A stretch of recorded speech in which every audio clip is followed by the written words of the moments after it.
Assalamu alaikum warahmatullah.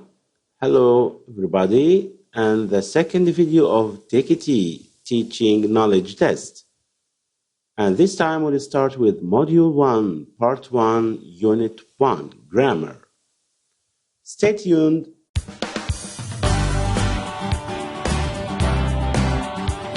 TKT. What is TKT? Is a modular course which is assessed via a paper-based examination, no practical teaching assessment. Number 2, you are not obliged to take a face-to-face course to enter the examinations. Okay. Number 3, you can do that at any Cambridge Open Center. In Cambridge Onwards, TKT shows how you are developing as a teacher. It is ideal for people who want to prove their teaching knowledge with a globally recognized certificate. With TKT, you show employers that you, number 1, familiar with different teaching methodologies. Number 2, know how to use teaching resources effectively. Number 3, understand the key aspects of lesson planning. Number 4, can use different classroom management methods for different needs. Module 1, TKT, Language and Background to Language Learning and Teaching.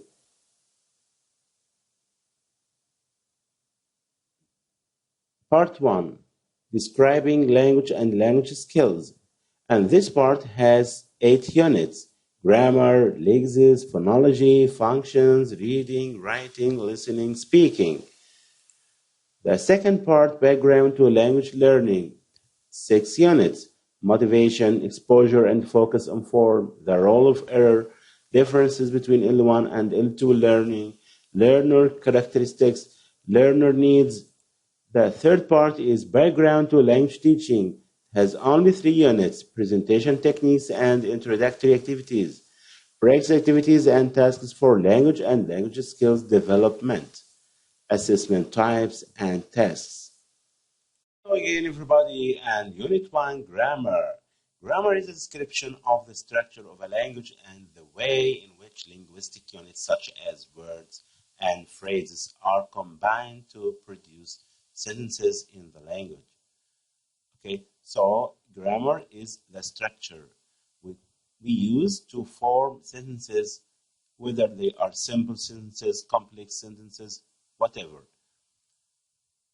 The key concepts in this guide, by the end of this guide, you should be able to understand and use these key concepts: grammatical form, grammatical function and inflection, context and co-text, content words like noun, verb, adverb, adjective, function words like determiner, preposition, conjunction, modification, tense, aspect, phrases.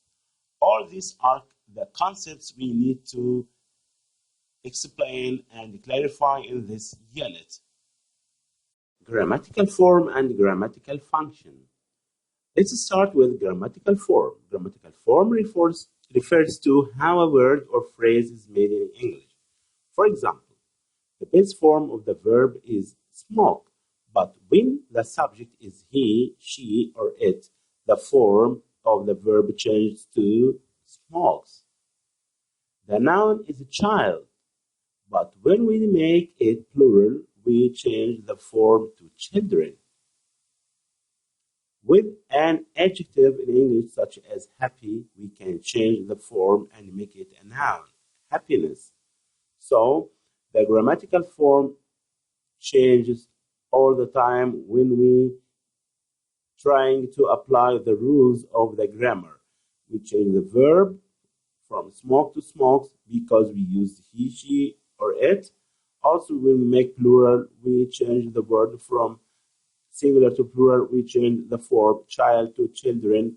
Also, the adjectives from happy to happiness. The second point, when we change the form of a word in English, the change is called an inflection.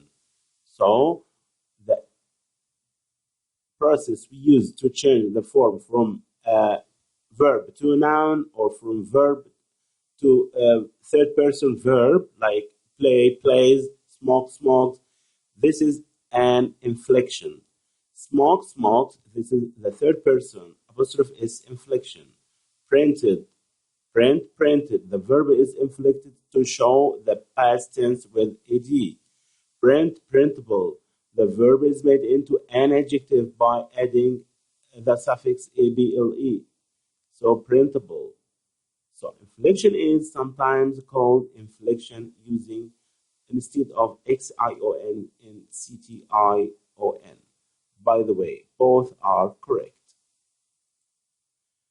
Grammatical function.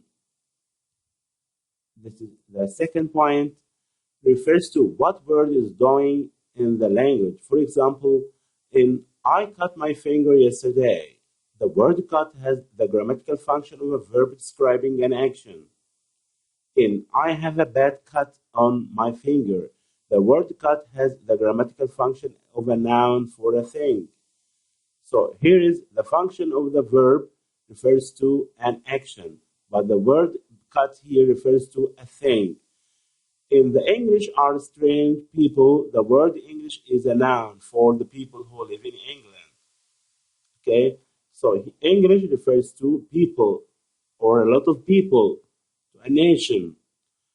In she is English, the word English is an adjective describing her nationality. English here refers to a person or a singular person. It is easy to see that you do not know what a word is doing when you look at it. Why? Because you need to see it or hear it in a context to know what it means and what sort of word it is. Where socially or in a text the word is used is referred to as context. The word in a passage, in a text, this passage or text is called context. The words around the word in a text, written or spoken, whether the word is written or spoken, is referred to as co-text. And next time we'll continue other grammar points in this chapter. See you later. Goodbye.